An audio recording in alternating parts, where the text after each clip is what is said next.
محترم حاضرین جمعہ، عزیز طلبہ،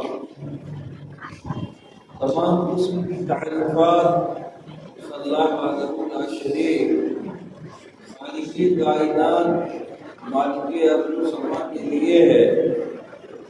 لاکھوں کروڑوں درود و سلام نازل ہوں اس ہستی اقدس و مقدس پر جن کا نامی اس میں گرامی محمد عربی صلی اللہ علیہ وآلہ وبارک وسلم ہے۔ مختصر سی حمد و صلات کے بعد میرے بھائیوں، قرآن مقدس سے جو آیت کریمہ تلاوت کی گئی ہے، اللہ رب العالمین نے اس آیت میں ایثار، ہمدردی، ایک دوسرے کے ساتھ غمگساری اور ایک دوسرے کے ساتھ اچھا سلوک اس نے برتاؤ کرنے کا حکم دیا ہے۔ دیکھیے، آیت کریمہ کا جو شان نزول ہے، ایک صحابی اللہ کے رسول صلی اللہ علیہ وسلم کی خدمت اقدس میں حاضر ہوئے جو بھوکے تھے، اور انہوں نے اپنا مدعا جناب محمد رسول اللہ صلی اللہ علیہ وسلم کے سامنے رکھا۔ اللہ کے نبی نے کہا کہ گھر میں ذرا پتہ کرو کچھ ہے۔ ہر گھر سے یہی جواب ملا کہ اللہ کے نبی، پانی کے سوا گھر میں کچھ موجود نہیں ہے۔ اللہ کے نبی صلی اللہ علیہ وسلم نے کہا، آج کی رات انہیں میری جانب سے اپنا مہمان کون بناتا ہے؟ حضرت ابو طلحہ انصاری رضی اللہ تعالیٰ عنہ کھڑے ہوئے اور کہا، اللہ کے نبی، آج کی رات یہ ہمارے مہمان ہوں گے۔ چنانچہ گھر کے اندر لے گئے اور بیوی سے کہا، دیکھو یہ اللہ کے رسول صلی اللہ علیہ وسلم کے مہمان ہیں، انہیں کوئی تکلیف نہیں ہونی چاہیے۔ بیوی نے کہا، اللہ کا شکر ہے، گھر میں برکت ہی برکت ہے، کچھ روٹیاں بچوں کے لیے موجود ہیں۔ ابو طلحہ انصاری رضی اللہ تعالیٰ عنہ نے کہا، بچوں کو بہلا پھسلا کے سلا دینا، اور جب میں مہمان کے ساتھ کھانے کے لیے بیٹھوں تو چراغ کو درست کرنے کے بہانے بجھا دینا، اور میں ہاتھ کو بڑھاؤں گا اور ان سے کچھ آواز آئے گی، مہمان سمجھیں گے میزبان بھی ہمارے ساتھ کھانا کھا رہا ہے، اس طرح سے وہ شکم سیر ہو جائیں گے۔ منصوبے کے مطابق عمل ہوا۔ مہمان نے سمجھا ابو طلحہ انصاری رضی اللہ عنہ بھی کھا رہے ہیں، وہ آسودہ جب ہوئے اور سوئے، جب دونوں صبح کو جناب محمد رسول اللہ صلی اللہ علیہ وسلم کی معیت میں حاضر ہوئے، نماز بعد آپ نے فرمایا، ابو طلحہ، آج کی رات تمہارے عمل سے اللہ اتنا خوش ہوا ہے، اتنا خوش ہوا ہے کہ اس آیت کا نزول ہوا ہے، اور آپ نے اس آیت کریمہ کی تلاوت کی۔ وَيُؤْثِرُونَ عَلَىٰ أَنفُسِهِمْ وَلَوْ كَانَ بِهِمْ خَصَاصَةٌ، کہ لوگ اپنی ضرورت ہونے کے باوجود دوسرے ضرورت مندوں کو ترجیح دیتے ہیں، اور جو شخص نفس کی بخالت اور رذالت سے بچ گیا تو یہی لوگ کامیاب ہیں، کامران ہیں۔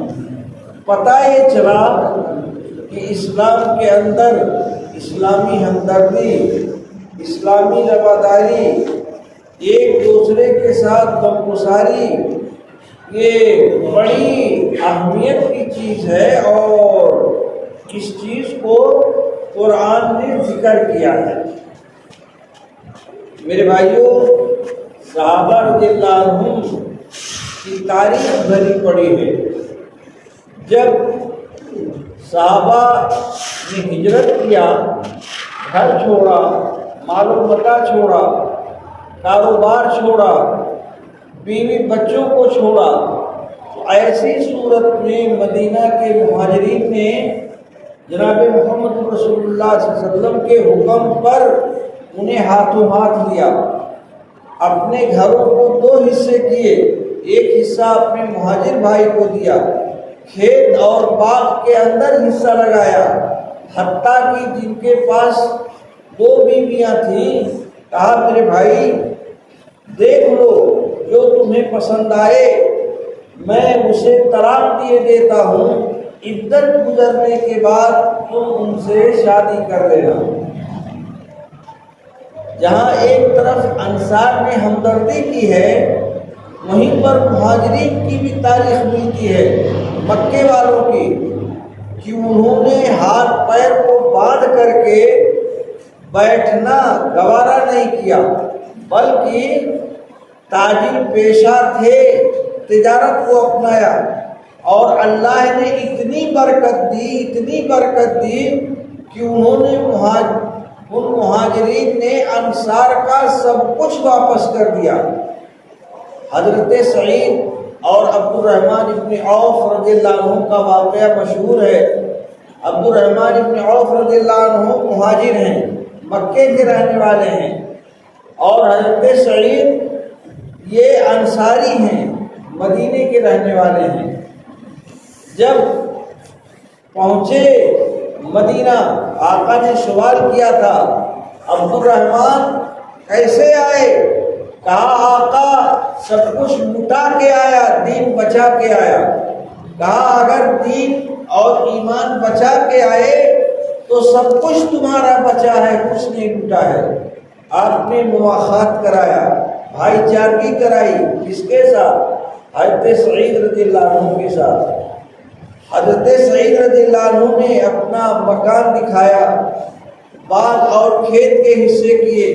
عبد الرحمن ابن عوف نے دعا دی، میرے بھائی اللہ آپ کے مال میں، اولاد میں، کھیتی باڑی، گھر میں اللہ برکت ہی برکت دے، سب کچھ میں اللہ برکت دے۔ آپ مجھے صرف بازار کا راستہ بتا دیجیے کہ بازار کا راستہ، مدینے سے بازار کا راستہ کون جاتا ہے؟ انہوں نے بازار کے راستے کی رہنمائی کی، پہنچے، کچھ گھی اور پنیر خریدا، شام تک اسی کو بیچا، کچھ پیسے بچ گئے۔ اب یہی سلسلہ جاری کیا، آگے چل کر کے انہوں نے اپنے اور کاروبار کو بڑھایا۔ اللہ نے اتنی برکت دی کہ خود بیان کرتے ہیں کہ اگر میں مٹی کو بھی ہاتھ لگاتا ہوں تو اللہ اسے سونا بنا دیتا ہے۔ کیا مطلب؟ یعنی اللہ نے میرے کاروبار میں بڑی برکت دی ہے۔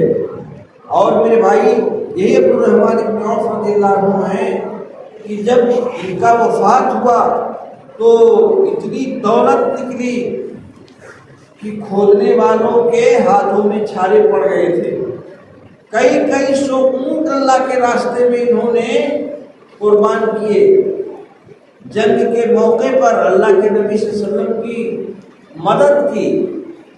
تو دیکھیے 2 باتیں اس واقعے سے پتہ نکلتی ہیں، ایک اسلامی ہمدردی کا، اور دوسرے کسی کی مدد کے اوپر منحصر ہو کے بیٹھنا یہ مسلمان کا شیوا نہیں ہے، اہل ایمان کا شیوا نہیں ہے، بلکہ اپنے دست و بازو کو، اپنے دماغ کو محنت میں لگائے، تجارت میں لگائے، زراعت میں لگائے۔ تو جہاں اسلامی ہمدردی کا پتہ ہے وہیں پر اپنی گاڑھی کمائی کا بھی پتہ چلتا ہے۔ میرے بھائیوں، اسلامی ہمدردی کے تعلق سے ایک بہت ہی عجیب اور غریب واقعہ ملتا ہے۔ یہ تو صحابہ رضی اللہ عنہ کا آپ نے سنا، جو نبی صلی اللہ علیہ وسلم کی معیت میں، آپ کی صحبت میں پلے بڑھے۔ اسلامی تاریخ شاہد ہے میرے بھائیوں، مرو کیا نام ہے؟ مرو، جیسے بلخ ہے، قسطنطنیہ ہے، مرو ہے، قرطبہ ہے، یہ سب شہروں کے نام ہیں اسلامی سلطنت کے۔ مرو ایک شہر ہے جہاں اسلامی حکومت ہے، کرسچن بھی آباد اور مسلم بھی آباد۔ اتفاق، مسلمانوں کی مسجد کو آگ لگ گئی۔ مسلمانوں نے سمجھا ہماری مسجد کو عیسائیوں نے جلایا ہے۔ مسلمان نوجوان جوش اور ایمانی جذبے میں آ کر کے کلیسا گرجا گھر کو آگ لگا دیا۔ تحقیق تفتیش پتہ یہ چلا کرسچن عیسائی اس سے بری ہیں، انہوں نے مسلمانوں کی مسجد کو آگ نہیں لگایا ہے، بلکہ آگ کسی دوسرے نوعیت سے لگی ہے۔ میرے بھائیوں، تحقیق و تفتیش ہونے کے بعد جو نوجوان مسلم گرجا گھر کو جلانے میں شامل تھے پکڑے گئے۔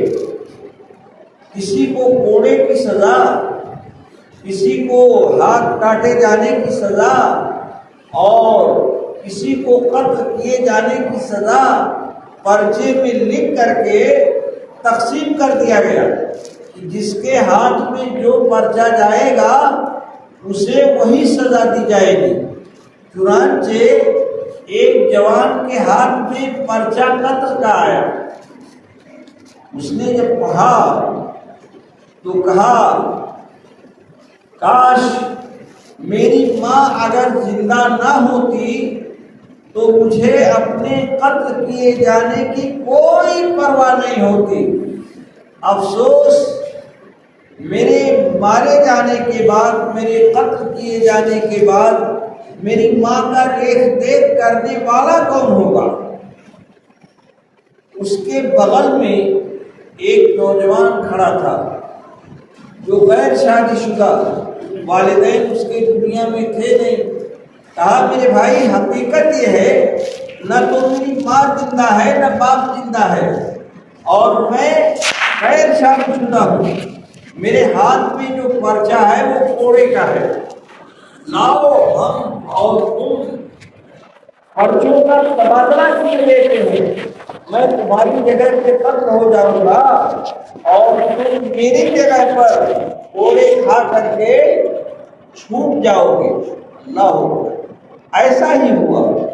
ذرا سوچو سمجھو، یہ اسلامی تاریخ ہے میرے بھائیو، اسلامی تاریخ کی بات ہے کہ اتنی بڑی ہمدردی اور اتنی بڑی رواداری غیر مذاہب کے اندر اگر تلاش کیا جائے، اسے کھنگالا جائے، تو ناممکن ہے کہ یہ چیز دنیا کے کسی مذہب اور کسی قوم کے اندر مل سکے۔ یہ اسلامی تاریخ ہے اور قرآن اسی چیز کو فرما رہا ہے کہ وَيُؤْثِرُونَ عَلَىٰ أَنفُسِهِمْ وَلَوْ كَانَ بِهِمْ خَصَاصَةٌ وَمَن يُوقَ شُحَّ نَفْسِهِ فَأُولَٰئِكَ هُمُ الْمُفْلِحُونَ۔ مومن کے صفات میں سے ہے کہ اپنی ضرورت ہونے کے باوجود دوسرے ضرورت مندوں کو اپنے نفس کے اوپر ترجیح دیتے ہیں، اگرچہ انہیں خود ہی ضرورت کیوں نہ ہو۔ ایسے ہی لوگ کامیاب ہیں، کامراں ہیں، فائدہ الکرام ہیں۔ میرے بھائیوں، قادسیہ کے جنگ کے موقع پر ایک صحابی اپنے بھائی کی تلاش میں نکلے۔ انہوں نے پانی کا گھڑا لیا، ممکن ہے میرا بھائی پیاسا ہو تو اسے پانی پلا دوں، نامعلوم کس حالت میں ہوگا۔ پہنچے تو دیکھا بھائی زخموں سے چور، جہاں کلی کا عالم شروع ہے۔ پوچھا پانی کی ضرورت ہے؟ اشارہ کیا، ہاں انہوں نے ابھی پانی اڈیلا نہیں تھا کہ دوسری جانب سے آواز آئی، العطش العطش، پانی پانی، پیاس۔ میرے بھائیوں، صحابی رسول نے اشارہ کیا کہ پہلے میرے اس بھائی کو پلاؤ پھر مجھے پلانا۔ چنانچہ یہ صحابی جب ان کے پاس پہنچے تو پھر تیسری آواز آئی، العطش العطش، پیاس، پانی پانی۔ انہوں نے اشارہ کیا کہ پہلے میرے اس بھائی کو پلاؤ پھر مجھے پلانا۔ میرے بھائیوں، وہاں جب تیسرے کے پاس پہنچتے ہیں تو کیا دیکھتے ہیں کہ ان کی روح پرواز کر چکی ہے۔ دوسرے کے پاس پہنچے، وہ بھی دنیا سے رخصت ہو چکے ہیں۔ بھائی کے پاس پہنچ رہے ہیں، وہ بھی دنیا سے رخصت ہو چکے ہیں۔ اسی چیز کی ترجمانی شاید نے کیا ہے کہ پیاسے تھے پیاسے ہی رہے، دریا کو چھلکتا چھوڑ گئے۔ میرے بھائیوں، سوچو سمجھو کہ اسلام مسلمان کو، جنہیں یا ایھا الذین آمنو کہہ کے عرش والے نے خطاب کیا ہے، اے اہل ایمان، او ایمان والو جو اللہ کو، اللہ کے نبی کے ماننے والے ہو، آپس میں ایک دوسرے کے ساتھ ہمدردی کا برتاؤ کرو، ایک دوسرے کے ساتھ خیر خواہی کا برتاؤ کرو، ایک دوسرے کے ساتھ رواداری کا برتاؤ کرو۔ میرے بھائیوں، یہی وہ چیز ہے جو صحابہ رضی اللہ عنہ کے اندر کوٹ کوٹ کے بھری ہوئی تھی۔ عمر فاروق رضی اللہ عنہ کا یا ابو بکر صدیق رضی اللہ عنہ کا، اس طرح دیگر صحابہ کا، ان کی زبانوں کو ڈھالا جائے تو خطیب و غریب واقعی نظر آتے ہیں۔ بھائی، یہ خلیفۃ المسلمین ابو بکر صدیق رضی اللہ تعالیٰ عنہ، جو اللہ کے نبی کے پہلے خلیفہ، ایک گھر کے اندر جاتے، اپاہج معذور کھانے پینے کی چیز کو رکھتے، اس کے گھر کی صفائی، پیشاب پاخانہ جو بوڑھی کرتی تھی اسے صاف کرتے، پانی رکھتے اور چپکے سے نکل آتے۔ عمر فاروق رضی اللہ تعالیٰ عنہ نے دیکھا تو انہیں شک ہوا کہ یہ ڈیلی اس گھر کے اندر فجر سے پہلے کیا کرنے جاتے ہیں۔ جب تجسس کیا تو آنکھوں سے آنسو روا ہو گئے۔ کہا اللہ اکبر، یقیناً ابو بکر صدیق رضی اللہ تعالیٰ عنہ سے میں نیکی میں آگے نہیں بڑھ سکتا۔ جب اس بڑھیا کی حالت کو دیکھا جو اپاہج معذور، اس کے پیشاب پاخانے کو صاف کرتے، پانی رکھتے، کھانے کی چیز کو رکھتے اور چپکے سے نکل آتے، جب عمر فاروق نے تجسس کیا، پہنچے، معاملے کو دیکھا اور اس سے سوال کیا، کون ہے جو تمہارے گھر کے اندر آتا ہے؟ تو اس بڑھیا نے جواب دیا تھا کہ اللہ کا کوئی بندہ آتا ہے، ہمارے کھانے پینے کی چیز کو رکھتا ہے، پیشاب پاخانے کے غلاظت کو صاف کرتا ہے، پانی کو رکھتا ہے، لیکن میں حقیقتاً اسے پہچانتی نہیں وہ کون ہے۔ عمر فاروق رضی اللہ عنہ کے آنکھوں سے آنسو روا ہو گئے کہ میں ابو بکر سے نیکی میں کبھی سبقت نہیں کر سکتا۔ میرے بھائی کو سوچو سمجھو، فکر کرو۔ اور آج تو ہر آدمی کا سینہ تنا ہوا ہوتا ہے، زبان اٹکی ہوئی ہوتی ہے۔ یہی فاروق رضی اللہ تعالیٰ عنہ ہیں، مدینہ سے باہر دستور تھا ان کا، گشت کرتے تھے شہروں میں کہ کوئی بھوکا پیاسا پریشان حال ہماری سلطنت کے اندر نہ رہے۔ مدینے سے نکلے، باہر ایک خیمہ نظر آیا جہاں چراغ ٹمٹما رہا تھا، پہنچے، کبھی اس خیمے کو دیکھا نہیں تھا، پوچھا کون؟ وہ آدمی پریشان حال تھا، کہا میرے بھائی اجنبی ہوں، مسافر ہوں، غریب کو تیار ہوں، کہا مسلمان ہو، مومن ہو، کہا اللہ کا شکر ہے مومن ہوں، مسلم ہوں، کہا مومن اور مسلم مسلمانوں کی بستی میں اجنبی نہیں ہوتا، بات کیا ہے؟ کہا بھائی زیادہ سوال مت کرو، اپنا راستہ نہ کرو۔ فاروق چمٹ گئے، کہا میرے بھائی اندر سے کراہنے کی کیسی آواز ہے؟ کہا میرے بھائی حقیقت یہ ہے کہ میری بیوی میرے ساتھ ہے، میں فاروق کی خدمت میں جا رہا تھا اپنی ضروریات کو لے کر کے، رات ہو گئی، شہر کا دروازہ بند ہے، میری بیوی حالت حمل میں ہے، اسے درد ذہ ہو رہا ہے، یہ کام نہ تو میرے بس کا ہے نہ تمہارے بس کا ہے، اگر کوئی عورت ساتھ میں ہوتی تو میں اتنا پریشان نہیں ہوگا۔ میرے بھائی وہاں سے وہ چلے، گھر پہنچے، اپنی بیوی ام کلثوم کو بیدار کیا کہ اتفاق زہر نصیب، بڑے ثواب کا کام تمہارے ہاتھ آیا ہے، ایک مسلمہ عورت جو درد ذہن میں ہے، کھانے پینے اور ولادت کے جو سامان ہوتے ہیں اسے لو اور اس کی اعانت کرو۔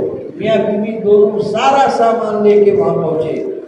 ام کلثوم نے دایا کا فریضہ انجام دینا شروع کیا۔ عمر فاروق نے چولہا جلایا، آٹی چڑھایا، کھانا پکانا شروع کیا۔ ادھر کھانا تیار ہوتا ہے، بعین ہی اسی ٹائم ام کلثوم دایا کے فریضے سے فارغ ہو کے باہر نکلتی ہیں، آواز دیا امیر المومنین اپنے مسافر بھائی کو بیٹا ہونے کی خوشخبری دیجیے۔ اللہ ہو، امیر المومنین کا لفظ سنتے ہی وہ تھر تھر کانپنے لگا، بیٹے کی خوشخبری بھول گیا کہ جس سے قیصر و کسریٰ کانپتے ہیں، آج وہ اپنی بیوی کو لے کر میرے خیمے کے اندر آ گیا۔ اللہ اکبر۔